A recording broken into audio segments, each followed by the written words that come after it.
हर बच्चे को आज पढ़ा लिखा हुआ होना जरूरी है, हर बच्चे को।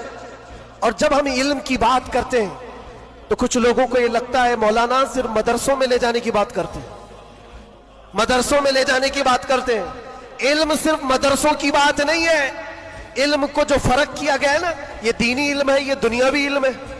अभी आपसे मैं पूछूं दीनी इल्म क्या है, दुनियावी इल्म क्या है, आप यही कहेंगे कुरान, हदीस, फिका, ये सारे दीनी इल्म है। साइंस, ज्योग्राफी, फिजिक्स, केमिस्ट्री, ये दुनियावी इल्म है।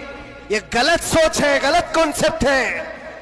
दीनी और दुनियावी इल्म इस तरह से फर्क नहीं किए जाते। अगर आप कुरान का इल्म, हदीस का इल्म, फिका का इल्म पैसा कमाने के लिए हासिल कर रहे हैं तो ये दुनियावी इल्म है, वो दीनी इल्म नहीं। मदरसों में भी वो दीनी इल्म नहीं। और साइंस पढ़ते हो, ज्योग्राफी पढ़ते हो, केमिस्ट्री पढ़ते हो अल्लाह को पहचानने के लिए, तो ये दीनी इल्म है।